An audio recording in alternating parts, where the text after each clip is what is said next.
윤석열 후보 곤혹스러운 이 얘기들 여러 가지가 있습니다만 특히 무속 논란은 계속해서 꼬리표처럼 이어지고 있습니다. 그런데 난데없이 지금 이 인물들에게 무속 논란 불똥이 튀었다는데요. 최정화 기자님 누굽니까? 네, 바로 홍준표 의원과 유승민 전 의원이었습니다. 윤석열 대선 후보의 이 배우자 김건희 씨의 이 7시간 일명 녹취록이죠. 이 내용 중에 무속 관련 내용이 이번 주말 사이에 또다시 흘러나오게 된 건데요. 어허. 이 논란이 이어지고 있는 내용은 다음과 같습니다. 네. 일단 이 김건희 씨가요, 이 온라인 매체 이모 기자에게 이런 이야기를 하는데 이 바닥에서는 누가 굿을 하는지 나한테 이제 정보가 보고가 다 들어온다. 나는 점집을 간 적이 없다. 다 설이다. 증거를 가져오라고 해라. 나는 정말 없다. 실제로 간 적이 없다라고 딱 얘기를 하는데 네. 이제 논란이 된 부분이 사실 여기서부터입니다. 그러면서 이 기자가요. 홍준표 의원도 굿을 했느냐라고 이제 떠보듯이 물어봅니다. 네. 거기에 대해서 그렇다라고 답을 하고요. 그러면 유승민 전 의원도 굿을 했느냐라고 또다시 떠보니까 이것에 대해서 그것도 맞다라고 얘기를 하면서요. 나는 누구한테 점을 보지 않는다라는 걸 다시 한번 강조를 하면서 나는 점쟁이를 봐도 내가 오히려 점쟁이의 점을 쳐준다. 왜냐하면 내가 이 통찰력이 좀 있다라고 이야기를 하는 부분이 화제를 모으고 있습니다. 자, 박성배 변호사님, 저 얘기를 듣고 시청자분들마다 반응이 다르실 수는 있어요. 아니, 우리도 일반인들도 농담 삼아 나 신통하게 누구 사주 잘 봐, 점 잘 봐 할 수도 있어요. 그런데 지금 그 단계를 넘어서 홍준표 의원도 굿을 했다. 그리고 유승민 전 의원도 굿을 했다. 이거 어떻게 봐야 됩니까? 두 사람 즉각 반박하고 나섰습니다. 홍준표 의원은 온라인 플랫폼 청년의 꿈에 거짓말도 저렇게 자연스럽게 하면 나중에 어떻게 될지 참 무섭다면서 내 평생 굿한 적 없고 나는 무속을 믿지 않는다라고 강한 불쾌감을 표시했습니다. 유승민 전 의원도 SNS에 김건희 씨가 녹취록에서 저에 대해 언급한 부분은 모두 허위 날조라면서 저는 굿을 한 적이 없습니다. 언급할 가치조차 없지만 사실관계를 분명히 알린다고 반박했습니다. 역대 대선에서 특정 정치권 인사들이 무속에 의존한다는 지적을 받고 그 당사자들이 공개적으로 반박하는 모양새는 처음인 것 같습니다. 모두 네. 통화 녹취 파일이 공개되면서 생경한 모습이 펼쳐지고 있습니다. 내 평생 굿을 한 적이 없다. 홍준표 의원은 즉각 반박을 했어요. 그런데 여기에 이런 와중에 옛날 얘기를 꺼내면서 반박을 한 사람이 있습니다. 얘기 한번 들어보시고 이어가 보도록 하겠습니다. 홍준표 의원께서는 한동안 왜 빨간 넥타이뿐만 아니라 뭐 빨간색으로 보이지 않는 곳까지 입고 다니신다고 했잖아요. 그러니까 약간 이미지가 겹치는 측면이 있고 유승민 의원은 전 잘 모르겠습니다. 지금 보이지 않는 곳이라는 게 미루어 짐작컨대 속옷을 의미하는 것 같아요. 그런데 빨간색 넥타이는 여러 화면에 잡혀요. 옛날 자료화면 보면 뭐 당대표 할 때나 그럴 때 보면요. 당의 색깔. 그런데 빨간색으로 보이지 않는 곳까지 입고 다닌다. 즉 속옷을 의미하는 것 같아요. 그런데 무슨 얘기를 하는지요. 비슷한 말을 사실 여러분 기억나실까? 윤석열 후보도 이 비슷한 말을 했었습니다. 얘기 들어보시고 이어가 보도록 하겠습니다. 근데 이거를 또 뭐 주술 뭐 운운하는 분들이 있는데 세상에 뭐 이 부적을 손바닥에다가 펜으로 쓰는 그런 것도 있습니까? 그런 식으로까지 얘기하는 거는 저는 좀 아니라고 보고 지지자의 그런 응원도 좋지만 들어갈 때는 좀 그걸 좀 신경을 써서 지우고 가는 게 맞지 않았나 하는 그런 생각도 듭니다. 뭐 어떤 분은 정말 속옷까지 말이야 막 빨간색으로 입고 다닌다고 소문도 탁한 분들도 있는데 뻔히 아는 정치인들이 이런 얘기하는 것은 그건 뭐 우리나라 정치의 수준을 자꾸 떨어뜨리는 거기 때문에. 지난해 저 발언을 했을 때는 여러분 기억하시겠지만 토론 도중에 경선 토론 중에 왼쪽 손바닥에 선명하게 잡혔던 임금 왕자로 무속 논란이 일었을 때 그에 대한 입장 해명을 하면서 근데 이거 뭐 이런 뭐 무속 미신 이거 어떤 사람은 빨간 속옷도 입는다던데요? 라고 하면서 실명은 거론하지 않았지만 홍준표 의원을 거론했던 거라고 그때 언론들이 다 해석을 했어요. 장윤민 변호사님. 그렇습니다. 사실 이름만 얘기하지 않았지 홍준표 의원을 직격했다라고 볼 수 있는 거고 지금 이 경선 과정 중에 국민의힘 윤석열 후보가 그야말로 이 왕자 논란 때문에 주술이다, 무당이다라고 해서 유승민 전 의원과 홍준표 의원이 그야말로 파상 공세를 퍼부었었습니다. 그러자 이게 나만의 문제냐라고 항변하고 싶었던 것 같고 그 중에 그나마 그 홍준표 의원은 넥타이 색깔이 항상 빨간색, 붉은색으로 이렇게 차고 다니는 게 상당히 유명했고 이것도 뭔가 누가 점쟁이나 기타 등등 무속인이 조언해줬다라는 풍문이 있었기 때문에 그 연장선상에서 본인의 이 왕자 논란도 조금 톤 다운을 하려고 이렇게 해명을 했던 그런 영상을 보신 것 같습니다. 네. 홍준표 의원이 과거에 상당 기간 빨간색 속옷을 입었다더라. 뭐 이런 말까지 나오는 지경이 됐어요. 홍준표 의원의 성정상 가만히 있었을 리는 없을 텐데 얘기 한번 들어보시고 이어가 보도록 하겠습니다.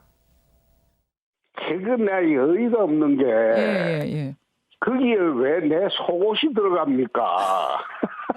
나는 무속 안 믿어요. 그 붉은 속옷은 왜 입으셨어요? 빨간 팬티는? 아니 그게 붉은색에 대한 그 의미가 내 옛날에 한번 이야기한 게 있는데 정의와 열정이라는 의미입니다. 아, 열정입니까? 정의와 열정이라는 그 의미를 이제 되새기려고 붉은 넥타이도 메고 그래 했는데 네. 그 붉은 속옷을 입었다는 것도 기자들이 장난삼아 그래 이제 말한 거예요. 그게. 붉은색이 주는 색깔의 이미지, 열정, 정의 그런 걸 얘기한 건데 오히려 기자들이 그러면 속옷도 빨간색 입으시기에는 아마 그렇게 말이 와전됐던 거라고 일단 해명을 하고 있습니다. 그런데 장해찬 평론가님 지금 대선 44일 남은 와중에 이런 논란까지 일고 있는 지경입니다, 지금. 사실 이 논란이 지난 10월에 국민의힘 경선이 한창 치열하던 시기의 논란 아니겠습니까? 제가 국민의힘에 이제 몸담고 있는 입장으로서 과거의 일을 더 들추어서 누가 맞고 누가 틀리고 하고 싶진 않습니다. 일단 윤석열 후보 같은 경우도 그 당시 화제가 되었던 손바닥의 왕자 같은 경우에는 동네에 이 나이가 꽤 지긋하신 오랜 지지자분이 써준 것을 그 정성을 거부하지 못했다. 이건 윤석열 후보뿐만이 아니라 이번에 공개된 사실 공개되어서는 안 되지만 어찌되었건 공개된 김건희 대표의 사적인 전화 녹취를 통해서도 확인된 사실입니다. 이게 사실이 아니라면 편하게 사담을 주고받는 가운데 이런 이야기를 하진 않았겠죠. 그리고 홍준표 의원이 말한 기자들 사이에 우스갯소리로 농담한 것이라는 말도 저는 믿고 싶고 믿고 있거든요. 결과적으로는 과거의 해묵은 이야기를 자꾸 꺼내서 국민의힘 내부의 분열을 획책하려는 어떤 정치 세력이 있는 것이 아닌가. 적어도 제가 국민의힘 선대본을 대신해서 나온 입장에서는 과거 작년 10월 저는 이 선거 일정이 워낙 빠듯하다 보니 이제 기억도 잘 안 납니다.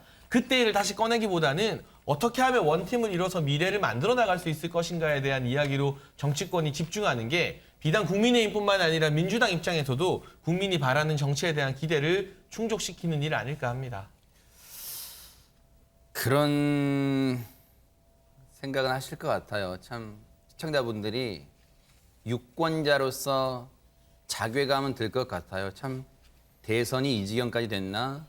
속옷 입었네 안 입었네 특정 색깔. 그런데 어쨌든 그게 이제 녹음 파일 보도로 지금 여기까지 지금 촉발된 거잖아요. 아무튼 저희가 계속 이어가 볼게요. 그런데 김건희 씨 입에서 그 육성 파일로 나왔기 때문에 이거는 김건희 씨가 그렇게 주장했다는 것은 뭐 부인할 수 없는 팩트 사실로 다가왔죠. 그 굿을 했고 안 했고 진위는 다른 개념이고 이 발언을 했습니다. 그런데 홍준표 의원, 유승민 전 의원 강하게 반발했죠. 들으신 것처럼 이에 대해서 윤석열 후보는 어떤 입장 반응이었을까요? 얘기 들어보시고 이어가 보도록 하겠습니다. 녹취록 명파 때문에 홍준표 의원님이랑 그리고 유승민 의원님 두 분 다 불쾌감을 표했는데요. 어떻게 나타나갈 계획이신지. 하여튼 뭐 이 정권 교체라고 하는 것은 열망하는 분들과 다 함께 힘을 모아야 되는 것이고 녹취록 문제는 법원에서 공개하지 말라고 하는 부분까지 공개를 하고 참 이 공영방송으로서 좀 저희가 이해하기 어려운 좀 그런 상황입니다만은 어쨌든 이 녹취록에 의해서 좀 마음이 불편하신 분이나 상처받으신 분에 대해서는 저도 공인의 입장에서 늘 죄송하게 생각을 하고 있습니다. 장해찬 본부장님께 마저 여쭤볼게요. 그러면 윤석열 후보의 저 정도의 입장은 후보로서 할 수 있는 최선인가요? 어떻습니까? 사실 전제 조건이 붙습니다. 뭘까요? 이 녹취 보도 자체가 불법적인 녹취를 활용한 또 취재 윤리를 위반한 해서는 안 될 일이라는 전제 조건 하에서 그럼에도 불구하고 본의 아니게 국민들께 사적인 대화가 유출되면서 그 과정에서 상처 입으신 분들께는 낮고 겸허한 자세, 송구한 마음으로 사과한다는 게 윤석열 후보와 국민의힘 선대본의 의지이고 입장이고요. 네. 그래서 윤석열 후보의 사과 메시지가 이번에 처음 나온 게 아니라 며칠 전 주말에도 기자들의 물음에 비슷한 취지의 답변을 한 것으로 알고 있습니다. 그 부분에 대해서는 이게 불법적으로 사적인 대화가 유출됐음에도 불구하고 계속해서 상처 입은 분들께는 사과드리면서 마음을 조금 어루만지겠다는 게 후보의 의지인 것 같아요. 네. 그러나 다만 네. 예를 들어 제가 사적인 대화를 누군가와 정말 격의 없이 나눴는데 그게 유출되어서 제3자에게 마음의 상처를 줬다면 저는 저의 책임도 있습니다만 유출한 사람의 책임이 더 크다고 생각을 합니다. 누구나 사적인 영역, 사적인 공간에서는 100% 주의를 하고 아주 신중하게 말을 하기는 힘든 현실 아니겠습니까? 우리가 친구들과 퇴근 이후에 하는 통화 내용을 생각해보면 많은 시청자분들이 동의하실 거라고 생각하는데요. 네. 이 같은 내용을 유출시켜서 또 다른 제3자들에게 피해를 준 그 첫 번째 대상, 가장 무거운 책임을 물을 대상이 누구인가라고 물어보면 저는 공영방송이라고 일컬어지는 MBC를 첫 번째 책임의 대상으로 거론할 수밖에 없습니다. 네. 무속 논란은 근데 여기서 끝나지 않습니다. 그동안 뭐 지난주까지만 해도 건진법사라는 사람이 네트워크 본부의 뭐 이 책임자였네 어쩌네 그런데 논란되니까 즉각 해산시켰잖아요. 근데 거기서 끝나는 게 아니라 이번에는 무슨 스님 얘기가 나오던데요. 박성배 변호사님. MBC 뉴스데스크의 추가 녹취 공개 내용 중에는 김건희 씨가 무정이라는 언급을 하는 대목이 있습니다. 네. 김 씨는 무정 스님이라고 강원도 분인데 말이 스님이지 진짜 스님은 아닌 분이 있다. 이 스님이 우리 남편 20대 때 만났는데 남편이 계속 사법고시에 떨어지니까 한국은행에 취업하려고 마음을 먹었었다. 그런데 무정 스님이 너는 3년을 더 해야 한다고 했고 실제로 남편이 3년을 더 공부하자 딱 그 해에 붙었다라고 언급을 합니다. 뿐만 아니라 우리 남편이 애초에 검사를 할 생각이 없었는데 무정 스님이 너는 검사 팔자다라고 해서 남편이 검사가 되었다라는 언급도 덧붙입니다.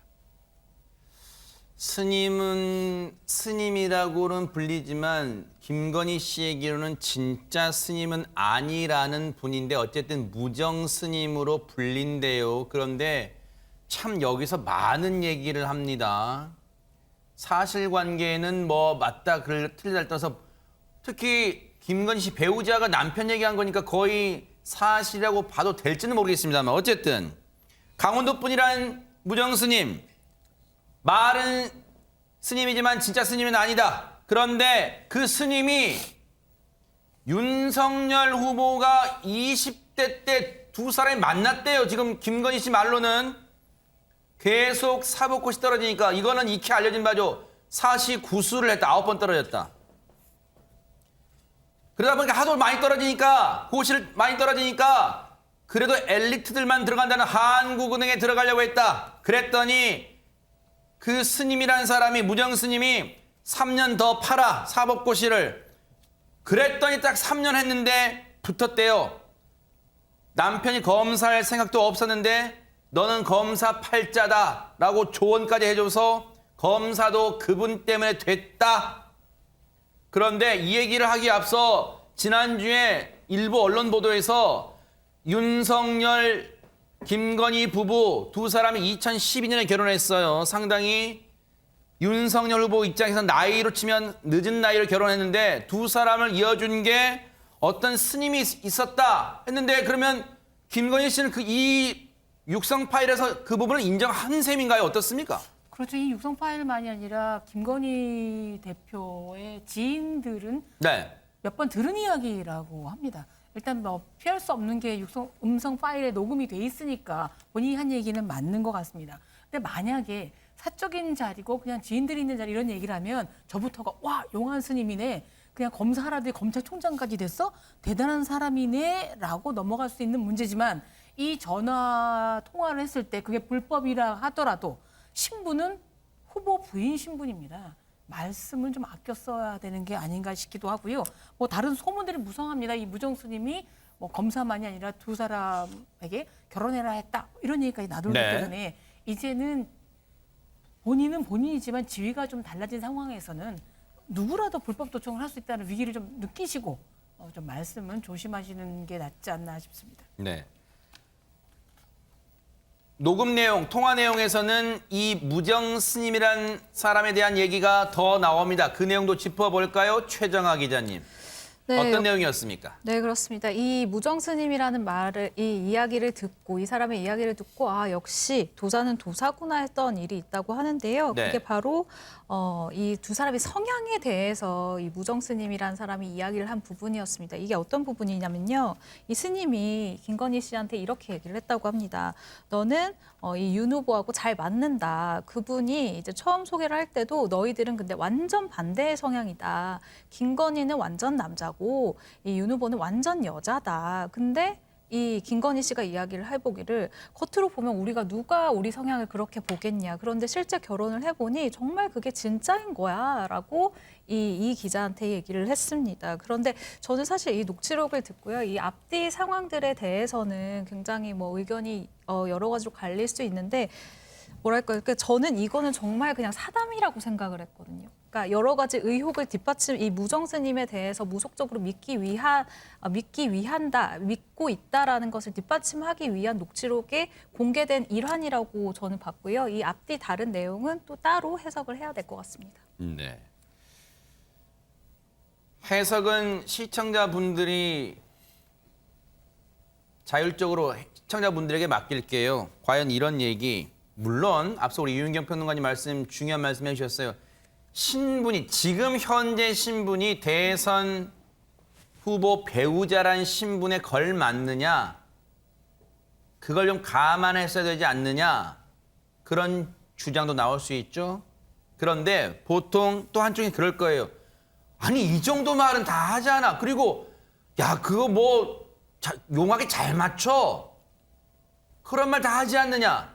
이런 말도 주변에서는 나올 수 있을 것 같기도 합니다. 그런데 이 대목은 어떨까요? 그러면 장윤미 변호사님, 많은 분들이 이 대목에서 어제 방송 그 유튜브 채널 보셨던 분들은 글쎄요 여러 가지 생각을 하셨을 것 같은데요. 그 내용 짚어볼까요? 그렇습니다. 사실 MBC 스트레이트가 후속 보도를 하지 않음으로써 이 녹취 파일을 제공했던 유튜브 채널이 연합방송으로 어제 본인들이 직접 공개를 하겠다라고 공표를 하고 방송을 했습니다. 네. 그 와중에 새로 드러난 사실이 김건희 씨가 청와대 영빈관을 옮기겠다라고 했는데 이 대화가 어떤 맥락에서 이 이모 기자와 주고받게 되냐면 이모 기자가 이렇게 이야기를 합니다. 총장님, 그러니까 윤 후보를 지칭하죠. 총장님이 이번에 대통령이 된다고 하는데 그러려면 도사라는 사람이 이야기하기를 청와대의 영빈관을 옮겨야 한다고 하더라라고 하자 그 말을 들은 김건희 씨가 이렇게 답을 합니다.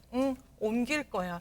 영빈관을 옮기는 것은 사실 어떤 도사의 이야기를 듣고 옮길 수 있는 성격이 아니고 설사 옮기라고 했다고 하더라도 영빈관이라는 건 대통령 관저고 귀빈들이 왔을 때 어떤 그 행사를 개최하는 그런 공간입니다. 이런 걸 사실상 누구 도사에 따라서 대통령이 되면 필요에 따라서 옮겨야 된다라고 했을 때 이 맥락을 보면 이게 과연 객관적이고 합당한 판단을 할 수 있을 것인가라는 의문이 제기되는 부분이 있고 또 덧붙여서 이런 대화를 나눕니다. 그렇다면 이 우리 남편도 사실 혼자 살 운명이었고 나도 그랬는데 나도 영적인 존재지만 윤석열 후보도 영적인 끼가 있기 때문에 우리 둘이 이어졌다라고 하면서 계속해서 뭔가 이런 주술 어떤 그런 부분과 관련해서 대화를 이어가고 있는 그런 녹취가 또 최초로 공개되기도 했습니다. 네. 영빈관에 대해서 앞서 그래픽으로 준비한 것 좀 보여주세요. 영빈관에 대한 이해를 좀 도와드리고 잠깐 넘어가 볼게요. 영빈관, 청와대 영빈관이라는 게 있습니다.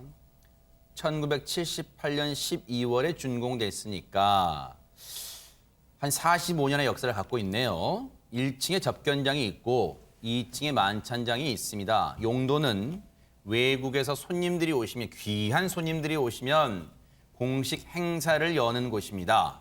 100명 이상의 대규모 회의도 할 수 있고 연회, 즉 잔치 같은 걸 할 수 있다는 얘기죠. 그런 곳을 옮긴다. 그런데 일단 이 영빈관 얘기가 어쩌다가 그러면 나오게 된 건지 그 자초지종도 들어보시고 이어가 보도록 하겠습니다. 영빈관 얘기가 이제 어제 잠깐 나왔는데 네. 무슨 이야기, 맥락이 어떻게 되는 얘기예요, 얘기는? 그러니까 이제 윤석열 후보자가 대통령이 되고 난 뒤에 그 김건희 씨가 과연 중요한 의사결정에 어느 정도 영향을 미치고 그런 의사를 가지고 있는지를 저희들 한번 그 탐사를 좀 해보기 위해서 던졌던 질문인데 이명수 기자가 서울의 소리에 예. 그러니까 뭐 역대 그 대통령들이 되게 퇴임 후에 안 좋게 이제 끝나는 경우가 그 터가 안 좋아서 그렇대요. 영빈관 터가. 아 그래요? 네, 그래서 영빈관 터를 옮겨야 된다는 얘기가 있다라고 얘기를 하니까 김건희 씨가 조금도 망설이지 않고 그럼 영빈관 옮겨야 된다. 내가 옮기겠다. 그렇게 얘기하죠. 이 영빈관 발언은 어떻게 들여야 됩니까? 그 장해찬 본부장님, 시청자분들 중에는 오 대체 저런 말까지 했어? 라고 하시는 분도 계시겠고 반응은 제각각일 것 같습니다만 일단 국민의힘 측의 얘기를 좀 듣고 싶어요. 강진구 기자의 답변 속에 정답이 나와 있습니다. 뭘까요? 유도신문이라는 걸 스스로도 인정을 했죠. 그러니까 이전부터 서울의 소리에 이명수 기자와 열린공감TV 측이 사전에 작당 모의를 하고 김건희 대표로부터 환심을 사서 최대한 불리한 내용을 끌어내기 위해 노력했다는 건 이번 인터뷰뿐만이 아니라 과거에 열린공감TV가 기자들에게 배포한 입장문을 봐도 그 같은 정황이 나와 있습니다. 그리고 다시 한번 강진구 기자가 시인을 했는데요. 뭔가 불리한 내용이 나오지 않을까 유도신문을 던져본 거죠. 그렇다면 이 김건희 대표 입장에서는 사적인 대화를 전제로 하고 어쨌든 이 진보 성향의 매체와 나름 우호적인 관계를 맺기 위해서 이명수 기자가 질문한 것에 그냥 단순하게 맞장구를 쳐준 것뿐입니다. 이 해당 대화 내용 녹취록을 들어봐도 여기에 대해서 구구절절 설명하는 긴 내용이 없고 이명수 기자가 구구절절 내가 누구한테 들었는데 이렇다더라 하는 말에 그냥 알겠다, 동의하는 정도 수준의 맞장구였는데요. 이건 이 정도 유도신문을 사적으로 했을 때 안 넘어갈 수 있는 사람이 누가 있겠습니까? 취재 윤리를 철저하게 어기고 취재원에게 사적인 대화를 가장해서 정치적인 의도가 있는 유도신문을 한 것부터가 이분들 이름 뒤에 기자라는 직함을 다 떼야 될, 박탈시켜야 할 아주 위중한 취재윤리 위반 행위인데 이걸 자랑스럽게 다른 방송국 가서 이야기하고 있다는 것 자체가 사실 많은 국민들의 공감을 얻지 못할 행위라고 생각을 합니다. 이 부분에서 이 대목은 우리 장윤미 변호사님 얘기도 좀 마저 듣고 갈게요. 이제 저 부분은 굳이 뉴스파이터가 해석을 결론 내리지는 않고 지금 열려 있어요. 시청자분들께 지금 판단, 저희는 내용을 알려드리고 판단은 시청자분의 몫으로 돌려드리고 있는데 글쎄요. 지금 청년본부장 맡고 계신 장해찬 본부장께서는 오히려 유도신문에 덫에 걸려서 그리고 별다른 말은 없다. 오히려 이명수 기자도 도사한테 들었는데 하면서 이렇게 얘기하더라. 과연 민주당에서는 이런 걸 어떻게 볼지도 궁금합니다. 사실 유도신문에 걸려들었다라고 평가하기에는 그 앞뒤 맥락의 전체적인 대화가 굉장히 좀 주술에 대해서 끊임없이 언급을 하던 와중에 있었고 이런 부분은 이 뭐 무당을 의존한다든지 그런 문제가 아닌 것 같습니다. 국정 운영을 하는데 합리적인 판단의 기준을 과연 갖고 있을 것인가를 국민들이 채점표를 갖고 들여다보고 계시는 와중에 윤석열 후보가 보여주고 있는 이런 일련의 과정들, 왕자 논란과 관련해서도 사실상 지역 주민들이 뭐 써줬다라고 변명을 하셨지만 이걸 믿는 분들이 많이 없을 거라고 저는 개인적으로 생각합니다. 왜냐하면 그 사시고 계시는 그 주거 공간이 동선이 이웃들에게 노출되기가 상당히 어려운 그런 컨디션의 주거 공간입니다. 그렇다면 이 부인 되시는 분이 끊임없이 인생의 가장 중요한 변곡점에서 영향을 미치고 결정적인 영향을 준 사람들이 무슨 스님이다, 무당이다라고 이야기를 하고 있는데 과연 국정 운영은 어떻게 객관적인 그 합리적인 판단의 근거를 갖고 하실지에 대해서 국민들이 판단하실 거라고 생각합니다. 그러니까 많은 국민들이 네네. 근거 없는 무속 논란보다는 네네. 실체와 근거가 있고 시장실 책상에 다리까지 올리는 조폭들이 국정에 농단을 일으킬까 봐 그 부분을 더 걱정하실 혹시 거라고 그 부분 생각합니다. 그 사진 뭐 이제 언론 보도 여러 차례 나왔습니다만 그 진위는 확인된 거예요? 뭐 한두 분이 아닌 것으로 알려지고 있고요. 네, 실제로 그거는 이제 일단 저희가 나중에라도 기회 만들어서 다뤄볼고 왜냐하면 지금 저희가 다루지 않는 사안이다 보니까 그 부분은 오해의 소지를 불러일으킬 수 있으니까 일단 그 부분은 저희가 나중에 기회가 생기면 다뤄보고요. 대신 이걸 하나 지금 장해찬 본부장님 얘기도 들어보고 장윤미 변호사님도 어떤 이 민주당 측 입장 쪽에서 들어봤으니까 박성배 변호사님 보실 때는 어떨지 한번 제가 볼게요. 왜냐하면 저는 강진구 기자가 했던 얘기 중에 제가 볼게요. 물론 주어 서술을 조금 생략하면서 주어 서술어가 생략된 채 말이 와서 정확히 맥락을 좀 봐야겠습니다. 보세요. 앞서 저희가 들려드렸던 MBC 김종배 시선집중 나왔던 얘기 제가 들려드릴게요. 보세요. 이명수 기자가 조금 전에 이명수 기자 소리가 들려졌다. 역대 대통령들이 퇴임 후에 안 좋게 끝나는 경우가 터가 안 좋아서 그렇다. 영빈관 터가. 자, 보세요. 이명수 기자가 그랬다는 거잖아요. 이명수 기자가 역대 대통령들이 퇴임 후에 안 좋게 끝나는 경우가 터가 안 좋아서 그렇다. 본인이 도사라는 사람 알고 있어서 물어봤다는 거잖아요. 영빈관 터가. 그랬더니 진행자가 그래요?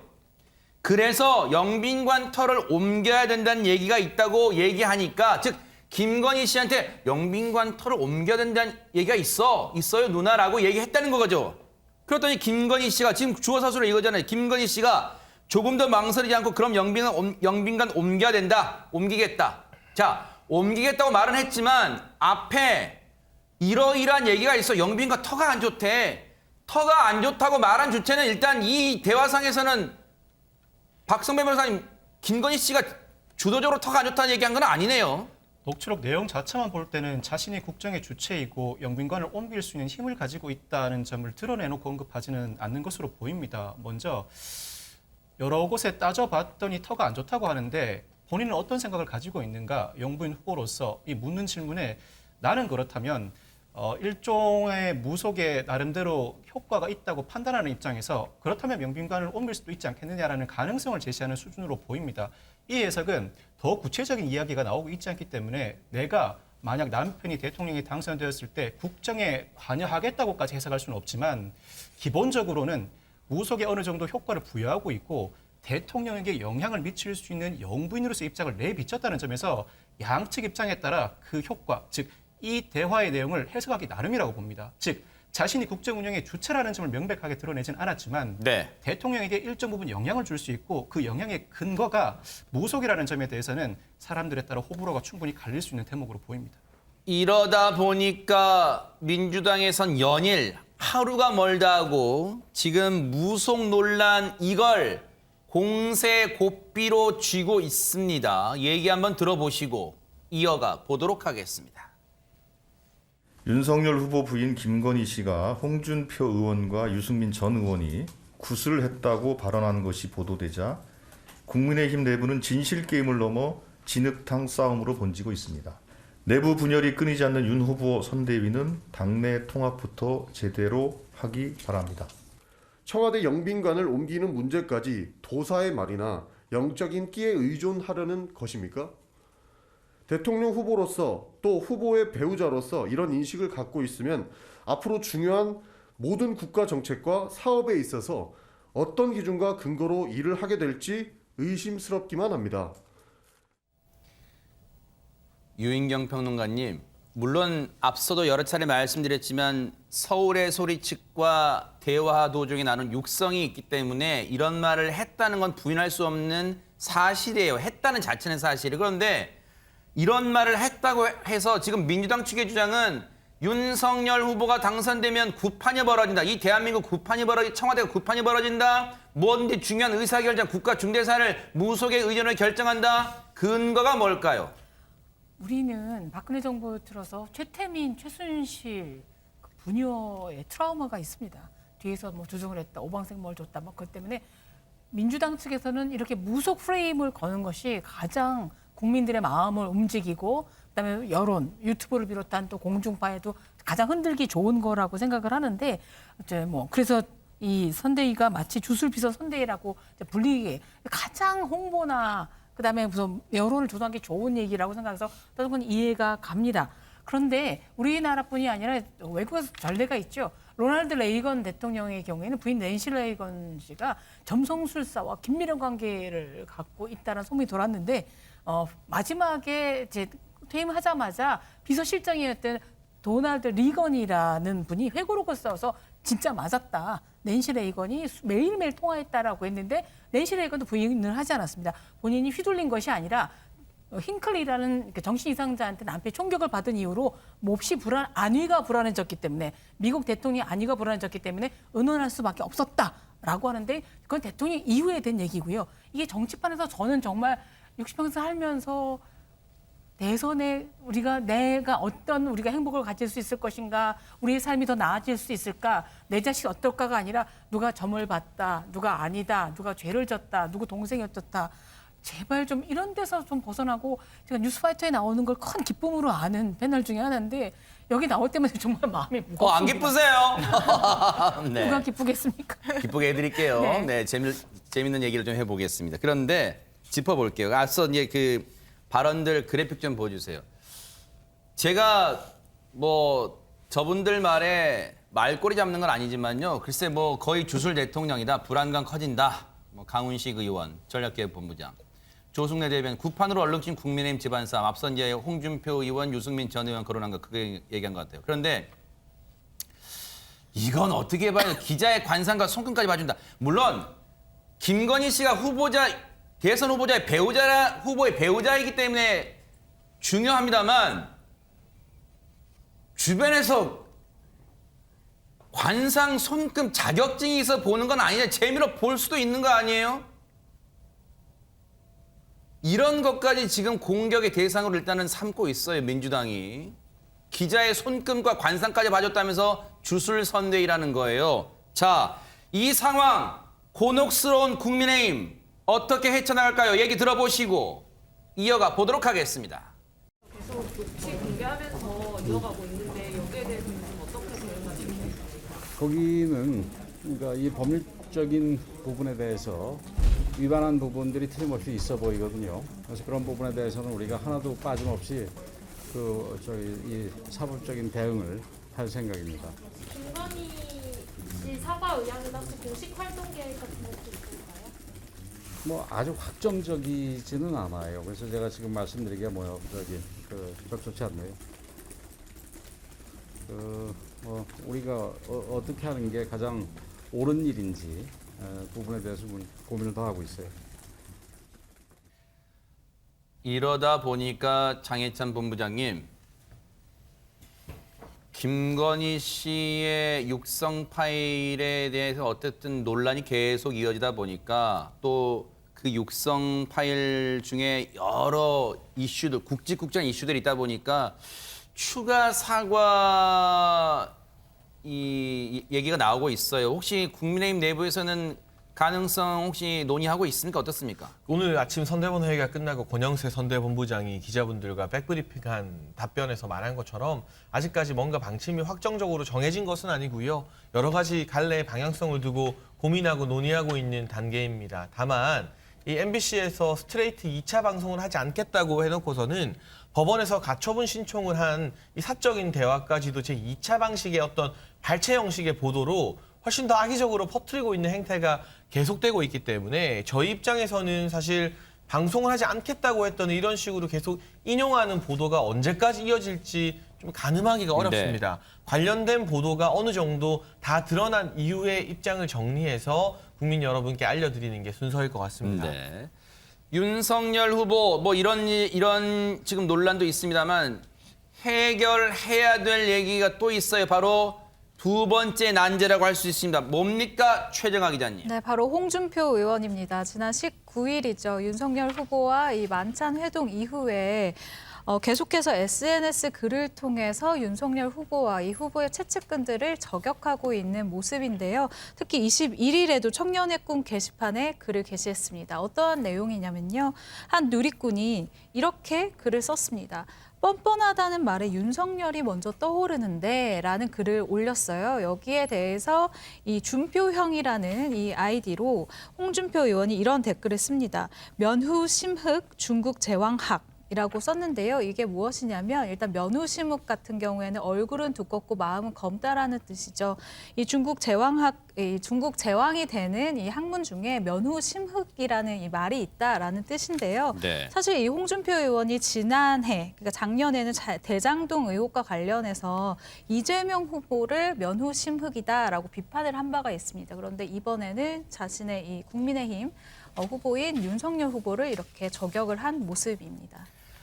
면후심흑 듣기 따라는 상당히 불쾌한 말인데 박성배 변호사님. 홍 의원은 최근 만찬 회동을 가졌지만 이후 관계가 틀어진 윤석열 후보를 겨냥한 것 같습니다. 홍 의원은 최근 윤 후보로부터 선거대책본부 상임 고문직을 제안받았지만 홍 의원이 서울 종로, 대구 중남구 전략공천을 제안하면서 갈등을 빚다 무산된 바 있습니다. 그렇지만 홍 의원은 그 갈등의 배경에는 다름 아닌 윤핵관이 있다고 주장하고 있습니다. 지난 21일 청년의 꿈 게시판에 한 누리꾼이 중국의 나라들이 멸망할 때 우둔한 군주 옆에 간신들이 있었다는 글을 쓰자 홍 의원은 당이 망할 때도 그런 사람이 설친다고 댓글을 답니다. 또한 다른 네티즌이 누구 옆에 붙어있는 암덩어리들 수술하느라 힘들지 않나라는 글을 쓰자 홍 의원은 어느 정당에나 그런 사람 다 있다는 댓글을 쓰면서 윤핵관을 직접 거론하다시피 했습니다.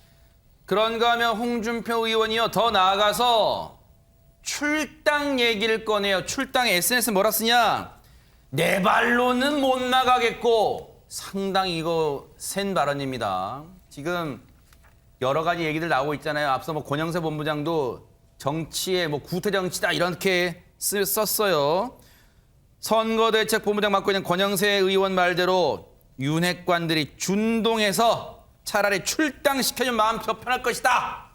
나 차라리 출당시켜주라. 뭐 이렇게 아주 지금 심기가 불편한 분기탱천 분위기를 자아내고 있어요. 이 얘기를 듣고 기자들이 막 물어볼 거 아니에요. 반응 궁금해서 윤석열 후보한테 뭐라고 했는지 들어보시고 이어가 보도록 하겠습니다.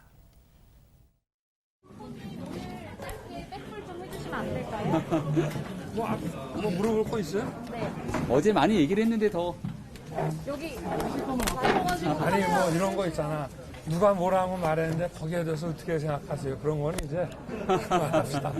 예. 하겠습니다. 그 홍준표 의원께서 지금 좀 여러 가지 불쾌감을 말씀하시고 있는데 좀 어떻게 관계? 그러니까 내가 지금 얘기했잖아. 귀찮은 겁니까? 아니면 곤란한 겁니까? 답변을 지금 구체적으로 안 하고 또 일각에서는 그래요. 아무리 그래도 기자들한테 친한 것을 친근감일 수는 있겠지만 내가 얘기했잖아. 또 이 부분 갖고도 또 뭐 지적이 나오고 있습니다만 어땠습니까? 이 부분은? 복합적인 장면을 보여주신 것 같습니다. 사실 홍준표 의원과 윤석열 후보가 1대1 회동을 했을 때 기자들은 이게 언제 원팀이 단일화가 이루어질 것이냐라고 해서 촉각을 곤두세우고 국민의힘 측에서도 상당히 공을 많이 들여서 만든 자리였는데 결과적으로는 안 만나니만 못한 그런 결과가 된 것 같습니다. 그 자리에서 1대1로 나눴던 공천과 관련해서 정치인은 뭐 주거니 받거니 하는 부분도 있고 선대위 합류의 뭐 객관적인 조건으로 이걸 관철시키겠다 이런 톤으로까지 홍준표 의원이 이야기하지 않았던 걸로 보이는데 네. 그런 부분과 관련해서 권영세 본부장이 뭔가 이 공식 석상에서 굉장히 부적절하다는 취지로 비판을 했기 때문에 사실상 원팀은 물 건너가게 됐고 그 부분과 관련해서 굉장히 날이 선 그러니까 뭐 얼굴이 어둡고 굉장히 정치적인 모략에 휩싸이고 있다라는 취지로까지 공격의 수위를 높이고 있는 와중에 윤석열 후보가 뭐라고 얘기를 할 수 있을 것인지 사실상 본인의 정치력이 또 검증 때 시험 때에 올라온 그런 국면에서 이걸 제대로 풀어내지 못하고 있고 사실 꽉 막힌 국면을 윤석열 후보로서 풀어낼 재간이 없는 그런 상황에서 기자들이 지속적으로 유사한 질문을 하니까 네. 참 곤혹스러워서 제대로 답변을 못한 것 같습니다. 윤석열 후보는 답변을 거부 또는 자제했지만 그렇다고 아예 답변을 안 할 수가 없을 거예요. 선대본부 입장에서는 결국 수석 대변인이 얘기했는데 들어보시고 이어가 보도록 하겠습니다. 홍준표 대표께서 이제 SNS를 통해서 불쾌한 심정을 여과 없이 노출하고 계신데 그런 심정은 충분히 이해합니다만 지금은 국민들께 올바른 정치인의 모습을 보여주지 못한 것에 대해서 먼저 사과하고 국민들께 이해를 구하는 것이 먼저일 거라 생각하고요. 이양수 대변인의 얘기는 장해찬 본부장님 먼저 사과해야지 우리가 뭔가 리액션이 있지 그동안에 그때 회동 때 했던 요구 조건 같은 거 먼저 사과해라 그런 겁니까 지금? 일단 윤석열 후보님의 입장을 들어보게 되면 정권 교체를 위해서는 최대한 많은 분들이 힘을 모아야 한다. 여기에는 뭐 이론의 여지가 없는 것 같습니다. 다만 김종인 전 비대위원장도 말한 것처럼 무조건적인, 기계적인 원팀이 중요한 것이 아니라 국민이 납득할 수 있는 공정과 상식의 기준이 중요한 것 또한 부정할 수 없는 사실입니다.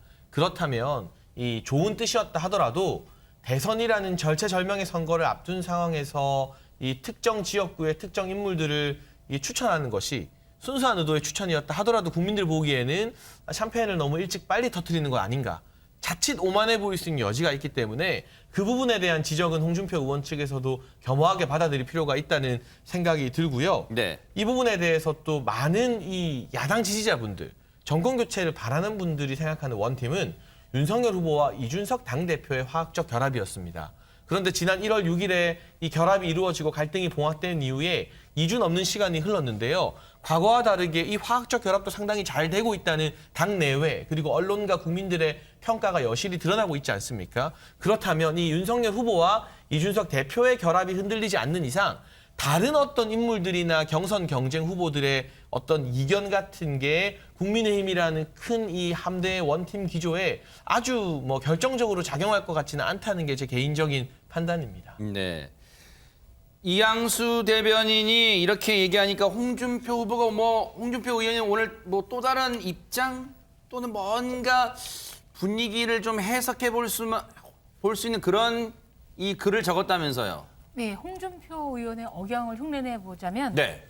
당이 많이 변했다. 이 글을 똑같은데요? 남겼습니다. 네. 왜냐하면 홍준표 의원의 경우에는 정말 제 사견이 아니라 주변에서도 왜 저분이 이대남, 2030 남성들에게 인기이지? 근데 청년의 꿈이라는 이런 게시판이 있습니다. 거기 한 누리꾼이 네. 윤석열 후보에게 표를 주기로 생각했었지만 윤 후보가 홍 의원에게 대하는 태도 행동을 보고 더 이상 윤석열을 지지하지 않기로 결정해서 안철수를 찍겠습니다. 그랬더니 당이 많이 변했다라고 짧은 글을 남기신 거죠. 그전에는 이런 질문에 글쎄요 하고 애매모호하게 말을 흐렸던 거에 비해서는 짧고 단호한 말로 본인의 뜻을 전한 것 같습니다. 당이 많이 변했다. 이게 긍정의 의미일까요? 부정의 의미일까요? 정말로 대단한 것 같습니다. 이걸 알 듯 모를 듯한 해석의 여지를 남기니까요. 그런데 궁금합니다. 지난주에 있었던 그러면 박성배 변호사님 2시간 반 회동 때 분위기가 그럼 최악이었어요? 2시간 반 동안 정말 궁금합니다. 어땠어요? 홍 의원 측 주장에 따르면 당시 만찬 분위기는 상당히 좋았다고 합니다. 홍 의원은 19일 윤 후보와 회동을 마친 직후에 청년의 꿈에 글을 남겼습니다. 이 글 내용은 국정 운영 능력을 담보할 만한 조치, 처가비리 엄단 대국민 선언 이 두 가지 조건만 충족하면 상임 고문으로 합류하겠다는 내용이었습니다. 네. 최근 홍 의원과 소통했다는 야권 인사에 따르면 이 글은 외부의 공패도 좋다는 윤 후보의 동의를 받아서 홍 의원이 작성한 글이었다고 합니다. 또한 회동에서 윤 후보는 홍 의원을 향해서 형님이라고 지칭하면서 국회 본관의 후보실을 형님 방으로 사용하시라고 하는가 하면 처가비리 엄단 선언이 필요하다는 홍 의원의 요청에 당선되면 태종 이방원 같이 처가비리를 잘라내겠다는 말도 했다고 합니다. 회동 내내 두 사람 사이의 분위기가 나쁘지 않았다는 것입니다. 네. 홍 의원도 남긴 SNS에 아무런 이견도 없이 화기에 의한 2시간 반의 만찬이었다. 공천 추천 문제는 막바지 가서 1분도 채 거론되지 않았고 향후 대선 전략에 많은 것을 논의했던 보람된 만찬이었다고 회고합니다. 즉 회동 당시 분위기는 결코 나쁘지 않았는데 네. 회동 이후에 예상치 못하게 관계가 틀어졌다는 것이 홍 의원 측 주장입니다. 그런가 하면 한쪽에서는 김혜경 팬카페도 생겼다면서요, 박성배 변호사님. 최근 이재명 후보 배우자 김혜경 씨를 지지하고 응원하는 팬카페가 개설되었습니다. 지난 19일 국모 김혜경 경산안내라는 이름의 카페가 개설됐는데 이 카페 운영자에 따르면 김혜경 여사를 지지하고 응원하기 위한 카페라면서 이 후보의 대통령 당선 이후에도 활동할 계획이라고 밝혔습니다. 다만 카페 명칭이 김혜경 팬카페 경산 안내로 변경되었는데 국모 김혜경이라는 표현에 대해서 지지자들의 변경 요청이 있어 받아들여진 것 같습니다. 네. 그런데 최근 이재명 후보의 선거운동 지원 중인 김혜경 씨 목소리가 의외의 곳에서 들렸다는데 대체 어디서 들렸을까요? 들어보시고 이어가 보도록 하겠습니다. 2000년 이후 가장 추웠던 사람도 길 위의 생명에게도 겨울은 견디기 힘든 계절입니다. 그 어디에도 우리가 편히 쉴 곳은 없어 보입니다. 배고픔은 참아볼게요. 때리거나 쫓아내지만 말아주세요. 길 위의 작은 생명들과 공존을 위해 더불어민주당이 더 노력할게요.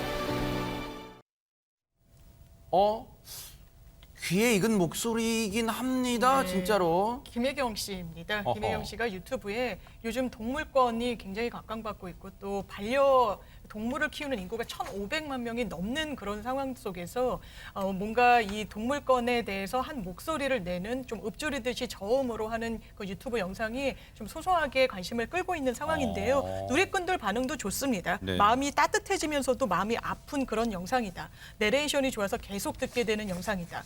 또 저 길냥이가 이재명처럼 보이기도 한다라는 또 누리꾼들의 반응도 있었습니다. 네. 어쨌든요. 사실 이번 대선은 이 미세한 곳까지 손길이 닿기 어려운 곳까지도 계속해서 이 보듬는 후보들의 마음이 이어지고 있는데 어쨌든 이 영상도 도움으로 이어질지 한번 지켜보도록 하겠습니다.